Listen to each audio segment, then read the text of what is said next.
Bonjour à toutes et à tous. Nous allons dans cette vidéo corriger la session 2022 de l'épreuve de droit social du CRFPA. Alors c'était une épreuve particulièrement longue, il faut bien l'admettre.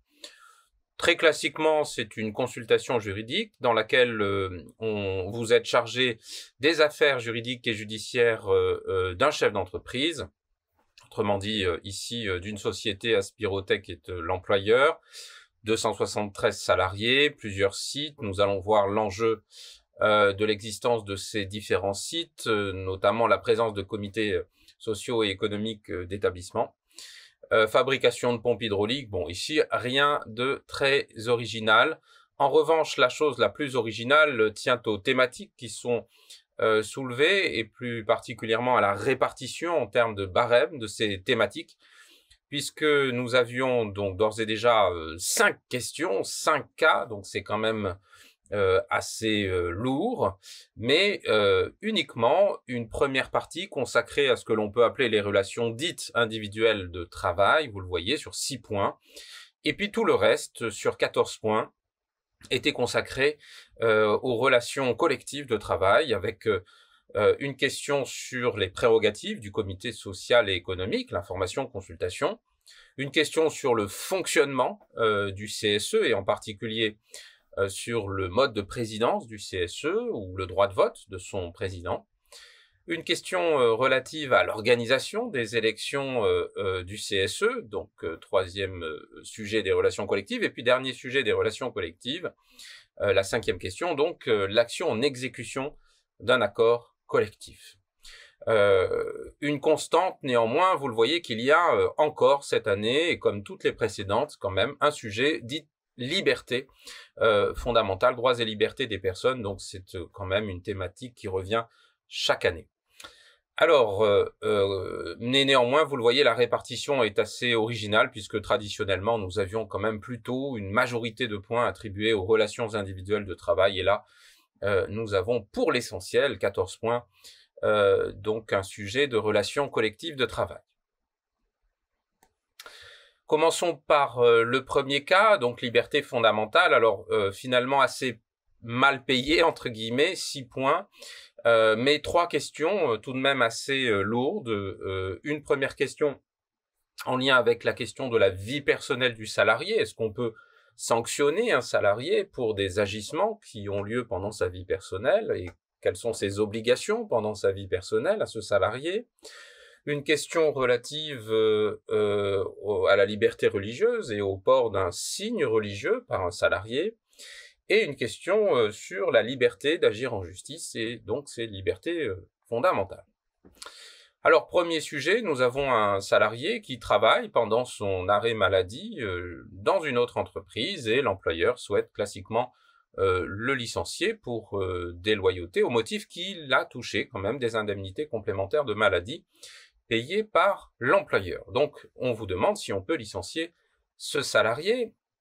La question qu'il faut bien sûr vous poser est celle de savoir si le fait pour un salarié de travailler pendant la période de suspension de son contrat de travail pour un arrêt maladie, est-ce que le fait de travailler pour une autre entreprise, et en l'occurrence une entreprise dans un autre secteur, autrement dit une entreprise qui n'est pas concurrente à celle de l'employeur, est-ce que ce fait est constitutif d'un manquement à l'obligation du salarié, à son obligation de loyauté? Alors pour cela, il fallait rappeler tout de même dans la majeure le principe et les exceptions. Le principe, vous le savez sans doute, c'est que un employeur ne peut pas sanctionner un fait tiré de la vie personnelle d'un salarié, puisque c'est ce qu'on appelle l'immunité des faits de la vie personnelle. Un fait relevant de la vie personnelle qui survient en dehors du temps de travail ne peut constituer une faute. Mais il y a un ensemble d'exceptions, et en particulier le manquement du salarié à son obligation de loyauté. Alors, il en est ainsi lorsque le salarié, vous le savez, travaille pour une entreprise concurrente, mais lorsqu'il n'y a pas d'entreprise concurrente, mais que le salarié travaille ici dans un autre secteur, on peut invoquer un manquement à l'obligation de loyauté dès lors que l'employeur prouve l'existence d'un préjudice. Mais la Cour de cassation, en 2020, a précisé que le seul fait pour l'employeur de payer ses indemnités complémentaires aux allocations journalières de sécurité sociale ne constitue pas en tant que tel un préjudice pour l'employeur. Bref, ici, l'employeur ne peut pas sanctionner notre salarié en se prévalant uniquement du fait qu'il a payé ses indemnités complémentaires.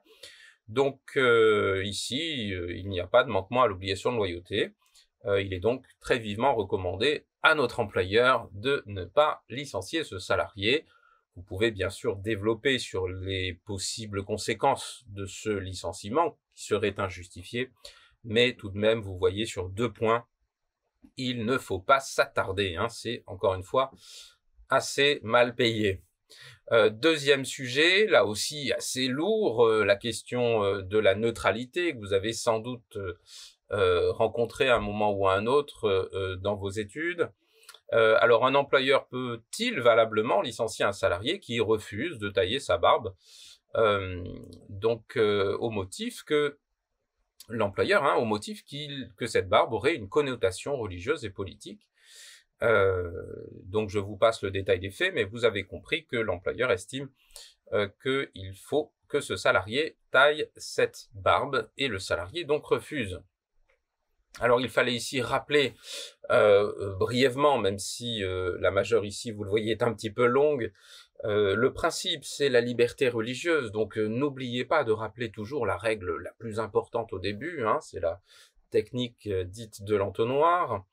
Le fait que si on veut porter atteinte à cette liberté, entre guillemets, c'est-à-dire si on veut restreindre la liberté d'un salarié de porter un signe religieux, il faut en principe une clause de neutralité. Mettons de côté les entreprises qui sont en charge d'une mission de service public, mais mis à part ces entreprises et les entreprises de tendance également, il faut une clause de neutralité qui soit valable, et en l'absence de clause de neutralité valable, eh bien l'employeur ne peut pas imposer une neutralité religieuse aux salariés, à moins de démontrer une exigence professionnelle essentielle et déterminante. C'est ce qu'il fallait rappeler ici. Et justement, nous avions quelques arrêts sur cette notion d'EPED, exigence professionnelle essentielle et déterminante, qui permet de faire exception à l'existence d'une discrimination directe. Il fallait en particulier rappeler un arrêt du 8 juillet 2020 qui portait justement exactement sur ce sujet, à savoir un salarié qui portait une barbe. L'employeur, pour des raisons de sécurité d'après lui, considérait que le salarié devait tailler cette barbe. Il n'y avait pas de clause de neutralité. Certes, d'une manière générale, la sécurité pouvait constituer une EPED, mais l'employeur ne démontrait pas en quoi ici le fait de tailler cette barbe répondait à une exigence professionnelle essentielle et déterminante, c'est-à-dire liée aux fonctions de ce salarié. Bref, vous le voyez, l'architecture du raisonnement est assez simple. On rappelle la liberté religieuse, on écarte l'hypothèse des entreprises de tendance ou des entreprises en charge d'une mission de service public dans lesquelles il y a une exigence de laïcité. Pour les autres entreprises, il faut une clause de neutralité valable. Sinon, on part sur le régime des discriminations directes. La seule exception que peut invoquer l'employeur, c'est une EPED, une exigence professionnelle essentielle et déterminante, et notamment, comme l'indique à la fois la Cour de justice, mais surtout cet arrêt du 8 juillet 2020, qui était attendu parce que c'était vraiment des faits assez proches. Dans notre affaire, dans les faits, on ne sait pas s'il y a une clause de neutralité dans le règlement intérieur de l'entreprise. S'il y en a une, il faut vérifier qu'elle soit valable, mais passer très très vite là-dessus, on n'avait aucun élément. S'il n'y en a pas, ce qui semble être le cas, alors, nous sommes en présence d'une discrimination directe de la part de l'employeur, si jamais il devait sanctionner ce salarié, et il faudra pour lui démontrer une EPED, une exigence professionnelle essentielle et déterminante. On ne voit pas très bien ici en quoi l'employeur peut justifier d'une atteinte à la sécurité ou à la prospérité des affaires du seul fait que le salarié portait une barbe. Bref, ici, on a l'impression quand même que l'appréciation de l'employeur est purement subjective, qu'il n'y a pas d'exigence objective professionnelle, essentielle et déterminante. Et donc, nous pourrions bien être en présence d'une discrimination et notamment d'un licenciement discriminatoire. Et donc, vous savez que ce licenciement doit être annulé. Il peut donner lieu soit à réintégration, soit à des indemnités, article L1235-3-1. Bref, c'était une question assez classique, assez simple ici. Néanmoins, encore une fois, sur 2 points, c'était quand même assez mal rémunéré comme type de question, parce que c'est quand même un sujet qui était très attendu, qui est assez lourd, et qui pouvait quand même, raisonnablement, on pouvait espérer qu'il donne lieu à un petit peu plus de points. Troisième sujet, liberté. Alors là, on a un employeur qui veut sanctionner un salarié par une mise à pied de 3 jours au motif que, dans le cadre d'un autre contentieux, devant le conseil de prud'homme, ce salarié aurait produit des documents falsifiés, des témoignages douteux. Est-ce qu'un employeur peut sanctionner un salarié du fait de son comportement dans une instance, du fait d'agissements que ce salarié aurait eu dans le cadre d'une action en justice engagée contre l'employeur? Eh bien, c'était toute la question de ce petit cas pratique. Il fallait évidemment avoir à l'esprit le fait que le droit d'agir en justice, c'est évidemment une liberté fondamentale, et que bien sûr, l'employeur ne peut pas sanctionner un salarié du fait de l'exercice de cette liberté fondamentale. Et donc, ne serait-ce que le fait de signaler dans une lettre de licenciement un comportement que le salarié aurait eu dans le cadre d'une action en justice.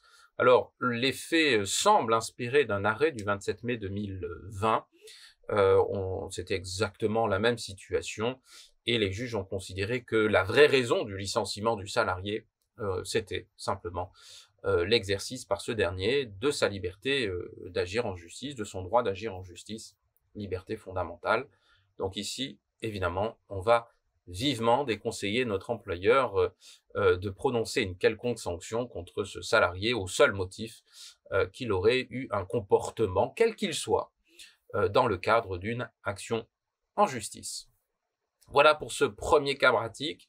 Voilà pour ce que l'on peut appeler le droit des relations individuelles de travail sur 6 points. Alors maintenant, on rentre dans un deuxième cas pratique, une deuxième consultation, relations collectives, donc, consacrée au CSE, et en particulier à l'hypothèse d'un projet de fermeture d'établissement. Donc l'employeur veut annoncer au personnel et même à la presse fermeture de l'établissement d'Orléans, et l'employeur veut l'annoncer aux salariés, ce projet en tout cas, qui est encore à l'étude, nous dit-on, pour susciter l'envie chez les salariés concernés par cette éventuelle mesure d'être reclassés. Donc vous voyez que on a un projet dont on nous dit qu'il est encore à l'étude et que l'objectif c'est de susciter l'envie des salariés qui auraient connaissance de ce projet, d'être reclassés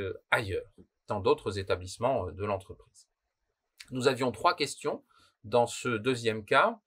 Alors d'abord, première question, est-ce que l'employeur doit maintenant informer et consulter le CSE?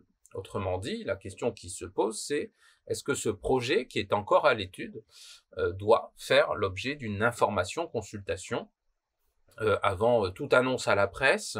Est-ce que d'ores et déjà, maintenant, l'employeur a une obligation d'informer et de consulter le CSE sur ce projet?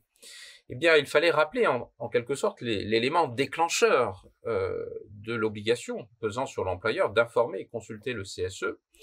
L2312-8, c'est le texte très important sur les prérogatives générales du CSE en matière d'information ou consultation, et en particulier, il doit être consulté sur les questions qui intéressent l'organisation, la gestion, la marche générale de l'entreprise, et en particulier sur les mesures de nature à affecter le volume et la structure des effectifs. On peut se douter qu'une fermeture d'établissement entre dans cette hypothèse. Alors, nous sommes ici dans une situation un petit peu complexe, puisqu'on ne sait pas si l'employeur doit maintenant, compte tenu de l'état d'avancée de ce projet, informer et consulter le CSE. vous avez d'abord un arrêt de la Cour de cassation, une jurisprudence même, qui nous dit un projet pour faire l'objet d'une information consultation à l'époque du comité d'entreprise, mais c'est la même jurisprudence pour le CSE, n'a pas à être totalement abouti pour déclencher l'obligation qui pèse sur l'employeur d'informer et consulter le CSE. Même si toutes les modalités concrètes de ce projet ne sont pas encore déterminées, il doit faire l'objet d'une consultation du CSE quand son objet même est suffisamment déterminé pour que son adoption ait une incidence sur l'organisation, la gestion, la marche générale de l'entreprise. Mais vous avez aussi une autre décision de la Cour de cassation, beaucoup plus souple, qui nous dit attention, pour autant, si nous sommes simplement dans la phase de réflexion, d'étude préalable à l'élaboration d'un projet, eh bien l'employeur n'a pas encore l'obligation d'informer et de consulter le CSE. Alors, vous voyez qu'il fallait rappeler cette jurisprudence pour savoir à quel moment il y a l'élément déclencheur de l'obligation d'informer et de consulter le CSE. Ici, me semble-t-il, vous pouviez débattre, il n'y a pas de solution extrêmement tranchée, mais vous aviez quand même de petits indices dans l'énoncé, laissant penser qu'on était pour l'instant dans le stade, au stade de la réflexion. On nous dit que c'est un projet qui est encore à l'étude, qu'il vise d'abord à susciter l'envie des salariés. Bon, ça peut honnêtement se discuter, peut-être que ce projet a un objet suffisamment déterminé pour déclencher l'obligation d'information-consultation, ou à l'inverse, on pourrait parfaitement considérer ici que ce n'est qu'une réflexion encore à l'étude et qu'il n'y a pas encore d'objet suffisamment déterminé. Donc voilà, il me semble que l'on pouvait parfaitement envisager ces deux hypothèses. N'oubliez pas que l'on attend de vous d'abord un raisonnement beaucoup plus qu'une réponse fermée. Deuxième question posée par ce cas, on doit consulter, d'accord, mais qui doit-on consulter? Est-ce que pour ce projet de fermeture d'établissement qui pourrait déclencher des reclassements dans les autres établissements, est-ce qu'on doit consulter le CSE de l'établissement concerné, Orléans, me semble-t-il, ou alors est-ce qu'on doit consulter le CSE central, puisque ça pourrait impacter en réalité toute l'entreprise. Donc voilà la question qu'il fallait se poser sur le niveau de négociation qui était à peine voilé dans le cas, donc je pense que tout le monde pouvait la formuler, il n'y avait pas de difficulté pour découvrir cette question. Rappeler cette répartition des attributions entre le CSE d'établissement, vous savez, qui a les mêmes attributions qu'un CSE central, mais dans la limite des pouvoirs du chef d'établissement. Le CSE central a toutes les attributions d'un CSE qui dépassent les limites des pouvoirs des chefs d'établissement. Il se peut que dans certains cas, nous ayons un projet qui concerne spécifiquement un établissement et donc qui donne lieu à consultation du CSE d'établissement, mais qui, outre ces déclinaisons spécifiques dans cet établissement, pourrait aussi avoir un impact sur toute l'entreprise et donc donner lieu aussi à consultation du CSE central. Bref, il y a des cas dans lesquels il faut consulter le CSE d'établissement et le CSE central, et la loi d'ailleurs ordonne ces deux consultations, puisque le CSE d'établissement doit être consulté d'abord, son avis est ensuite transmis au CSE central. Enfin, on peut toujours envisager l'hypothèse qu'existerait dans l'entreprise un accord collectif organisant justement les niveaux auxquels les consultations doivent être organisées. On n'a pas ici d'informations sur la présence d'un tel accord collectif. Alors, en l'espèce, donc pas d'accord collectif a priori, on a un projet quand même qui semble avoir des déclinaisons spécifiques dans cet établissement, puisqu'on va quand même fermer un établissement, et en même temps, on a un projet qui pourrait avoir un impact sur les autres établissements, puisque les salariés, on va essayer de les replacer, les reclasser dans les autres établissements de l'entreprise. Bref, il me semble que ce projet doit donner lieu à la fois à une consultation, dans un premier temps, du CSE d'établissement d'Orléans, puisqu'on va quand même prévoir une mesure très spécifique à cet établissement qui est sa fermeture, et puis aussi un impact sur le reclassement des salariés sur tous les autres établissements, donc ce qui peut entraîner des modifications dans l'organisation et le fonctionnement de l'entreprise, consultation du CSE central. Donc il y a, à mon avis, 2 niveaux de consultation à ordonner, et comme je vous l'ai dit, il faut donc d'abord consulter le CSE d'établissement et ensuite le CSE central. Troisième question, le CSE, nous dit-on, veut désigner un expert. Très bien, mais quel CSE dans notre affaire peut désigner un expert? Est-ce que c'est le CSE d'établissement ou le CSE central qui peut ici désigner un expert en cas de fermeture d'un établissement? Il fallait rappeler qu'un CSE d'établissement, que tout CSE déjà peut demander la désignation de droit d'un expert en cas notamment de licenciement collectif, et qu'un CSE d'établissement peut donc désigner un expert, en particulier lorsqu'il est justement consulté, lorsqu'il est compétent. Autrement dit, et la Cour de cassation l'indique en 2022, la compétence pour désigner un expert est complètement liée à la compétence pour émettre un avis. Autrement dit, si le CSE d'établissement est compétent pour être informé et consulté, eh bien, il pourra désigner aussi un expert. Dans notre affaire, nous avons 2 niveaux de consultation, et donc on doit admettre aussi que le CSE d'établissement d'Orléans puisse parfaitement désigner un expert. Voilà les 3 questions successives relatives aux prérogatives du CSE. Voilà pour ce deuxième cas.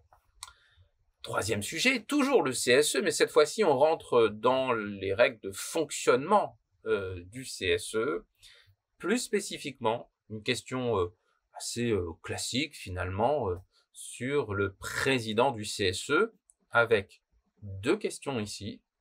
D'abord, qui peut être président du CSE? Et dans notre affaire, on a un cadre d'une autre entreprise, d'un prestataire qui est mis à disposition de l'employeur, au sein de l'employeur. Donc ce cadre qui n'est pas un salarié de l'employeur peut-il être président du CSE? Et puis, deuxième question, est-ce qu'il peut voter sur un certain nombre de sujets, notamment le recours à l'expertise, le vote pour la mise en place du trésorier ou le recrutement de salariés par le CSE lui-même? Donc, 2 sujets. Premier sujet, le mode de présidence du CSE. Est-ce que la présidence du CSE peut être confiée à un cadre qui n'est pas salarié de l'employeur, mais qui est mis à la disposition de l'employeur par un tiers? Eh bien oui, pas de problème, nous dit la Cour de cassation. Le délégataire de pouvoir, puisque là, en fait, l'employeur va donner une délégation de pouvoir à ce cadre pour le représenter devant les instances de représentation du personnel. Cette délégation de pouvoir peut être donnée à toute personne, peu importe qu'il soit mis à la disposition de l'employeur par une autre entreprise. Bref, pas de problème. Rien n'empêche ici l'employeur de confier la présidence du CSE par délégation de pouvoir à un cadre, quand bien même ce cadre n'est pas salarié de l'employeur, mais le salarié d'un tiers qui a été mis à la disposition de l'employeur par un tiers. Donc question assez rapidement traitée. Deuxième question, maintenant, est-ce que le président, quel qu'il soit, du CSE, peut participer à tous les votes des délibérations du CSE, et en particulier ici, recours à l'expertise, mise en place d'un trésorier, recrutement de salariés du CSE? Eh bien, en fait, la jurisprudence est assez ancienne sur ce sujet. Vous avez aussi un texte de loi. La loi nous dit que le président du comité ne participe pas au vote lorsqu'il consulte les représentants du personnel en tant que délégation du personnel. Autrement dit, si les élus sont consultés ou décident par exemple de recourir à un expert, eh bien, ils se prononcent en tant que délégation du personnel. Donc, le président ne vote pas. À l'inverse, pour les décisions de fonctionnement, d'administration du comité social et économique, eh bien, vous voyez qu'ici, il ne s'agit pas de s'exprimer en tant que délégation du personnel. Le président du CSE, le chef d'entreprise, peut participer à ce vote. élection du secrétaire, élection donc du trésorier aussi, élection, recrutement des salariés par le CSE, parce que vous savez que le CSE de plus de 50 salariés a la personnalité morale et qu'il peut être employeur lui-même. Vous voyez que tous ces sujets concernent le bon fonctionnement, l'administration, la gestion du CSE, et donc le président a droit de vote dans ces sujets. Voilà, donc ce n'était pas très compliqué. Non, pas de droit de vote pour le recours à l'expertise puisque le CSE se prononce en tant que délégation du personnel. Oui, droit de vote pour le recrutement de salariés par le CSE ou la mise en place du CSE, du trésorier du CSE, parce que ces questions concernent la gestion, l'administration même du CSE. Voilà pour ce troisième cas, un peu atypique, faut bien l'admettre, parce que ça ne renvoyait pas nécessairement à une actualité juridique assez récente, mais à des questions assez classiques sur le fonctionnement du CSE.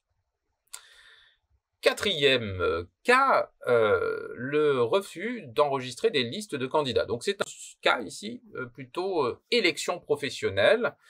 Des élections sont organisées pour renouveler les CSE d'établissements et centrales. Et donc il y avait deux questions qui se posaient. La première, c'est l'employeur qui refuse, qui souhaite en tout cas refuser des listes qui lui sont présentées en retard. Alors, à Lille, dans cet établissement, au premier tour, une liste est proposée à l'employeur pour être enregistrée, pour pouvoir ensuite participer aux élections, mais avec quelques minutes de retard. L'employeur souhaite refuser ces candidatures, et d'ailleurs il nous dit que d'ores et déjà, ce syndicat avait, dans les temps, mais il avait déjà déposé une liste, mais l'employeur avait refusé cela au motif que cette liste avait été présentée sans aucun mandat du syndicat. Alors dans notre affaire, dans ce contexte, est-ce que l'employeur pouvait valablement refuser l'enregistrement de ces listes? Est-ce qu'il n'y a pas un abus ici dans le refus de l'employeur d'enregistrer ces listes? Voilà la question qui nous était posée. Il faut rappeler que, bien sûr, il y a une date limite de dépôt des listes pour les syndicats au premier tour des élections professionnelles, date qui est déterminée par le protocole d'accord préélectoral. L'employeur a donc le droit de refuser la présentation de listes en retard, puisqu'il exécute le protocole d'accord préélectoral. Donc, il n'y a pas de refus abusif. Et d'ailleurs, la Cour de cassation a pu évoluer sur ce sujet, puisqu'au départ, elle considérait que l'employeur ne pouvait pas refuser. En tout cas en posant certains critères, lorsque ce n'était pas, ça ne créait pas un trouble dans le déroulement du scrutin, mais ensuite la Cour de cassation a eu une position plus ferme, puisque dès que la liste est présentée en retard, l'employeur peut refuser l'enregistrement de la liste. Oui, mais avec une nuance, dans un arrêt rendu en 2020 par la Cour de cassation, dans l'hypothèse où en fait l'employeur avait déjà refusé à ce syndicat le dépôt d'une liste qui donc était déposée dans les temps, mais pour un motif un petit peu injustifié. Autrement dit, le retard ici dans le dépôt des listes par ce syndicat était imputable à l'employeur, qui au départ avait dit non, je refuse pour un motif complètement injustifié, et donc le syndicat représente sa liste, dépose à nouveau sa liste, mais cette fois-ci en retard. Dans ce cas-là, le refus de l'employeur est imputable à l'employeur et donc abusif. C'est bien le cas ici, dans notre affaire.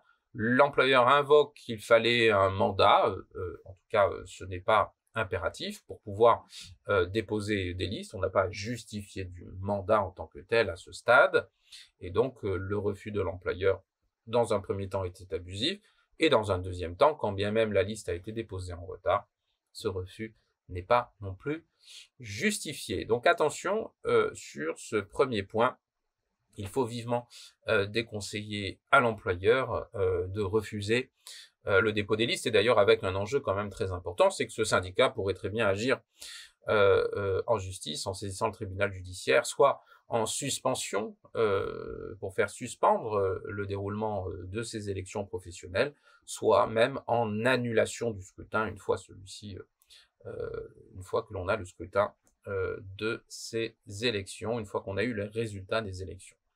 Voilà, donc attention à ce refus qui pourrait avoir des conséquences assez désastreuses sur le bon déroulement des élections. Deuxième point, l'employeur souhaite aussi refuser le dépôt d'une liste au motif que ce syndicat est quasiment inconnu, qu'il n'aurait qu'un seul adhérent dans l'entreprise et qu'il n'a même pas de section syndicale dans cette entreprise. Donc, est-ce que l'employeur peut valablement refuser d'enregistrer la liste de ce syndicat?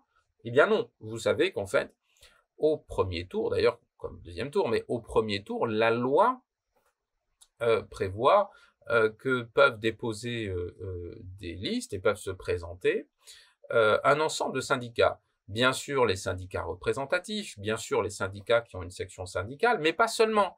Les syndicats qui sont affiliés à un syndicat représentatif au niveau national, mais aussi, tout simplement, les syndicats semi-représentatifs, c'est-à-dire les syndicats qui satisfont aux critères d'indépendance, respect des valeurs républicaines, ancienneté d'au moins 2 ans, et vous savez peut-être, mais la jurisprudence ajoute toujours le critère de la transparence financière. Voilà, donc ici, le seul fait que ce syndicat n'ait qu'un seul adhérent, le seul fait qu'il n'ait pas de section syndicale, ne suffit pas à refuser le dépôt de cette liste. Nous pourrions très bien être en présence d'un syndicat qui a au moins 2 ans d'ancienneté et qui respecte les valeurs républicaines, l'indépendance et la transparence. Donc attention, même risque juridique de faire suspendre le déroulement des élections professionnelles, voire même de faire annuler le scrutin. Enfin, dernier sujet sur l'action en justice engagée par un CSE, donc un petit sujet sur 2 points, mais qui n'était pas une question pour autant facile. Nous sommes à Marseille cette fois-ci, élection du CSE de Marseille. Les élus se sont rendus compte que l'employeur ne respectait pas le mode de calcul prévu par l'accord collectif de la contribution destinée au financement des activités sociales et culturelles. Alors, ne rentrons pas dans le détail du financement des ASC, mais simplement, vous voyez que le CSE souhaite se prévaloir d'une violation par l'employeur d'un accord collectif. Et donc, la question qui se pose, c'est est-ce que le CSE peut agir est-ce qu'il est recevable à agir en justice en exécution d'un accord collectif? Puisqu'évidemment, là, notre employeur nous demande s'il n'y a pas des moyens de défense. Eh bien, l'un des moyens de défense serait de dire que ce CSE est irrecevable. Eh bien, quelles sont les règles en la matière? Vous savez que le CSE peut agir pour défendre ses intérêts propres en cas de préjudice direct et personnel. Mais le CSE n'est pas un syndicat, il ne peut pas agir en défense de l'intérêt collectif de la profession. Donc, il ne peut pas, il n'a pas qualité, il n'est donc pas recevable en principe pour demander l'exécution d'un accord collectif. Donc, par voie d'action, un CSE ne peut pas demander au juge de faire respecter un accord collectif et ne peut pas demander donc l'exécution, agir en exécution d'un accord collectif. La seule nuance, avec un arrêt, plusieurs arrêts d'ailleurs, mais du 2 mars 2022, c'est que par voie d'exception, comme moyen de défense, donc vous voyez que c'est pas exactement la même chose, un CSE est recevable à se prévaloir de l'illégalité d'une clause d'un accord collectif au motif qu'elle viole ses droits propres. Mais vous voyez que c'est pas du tout notre hypothèse.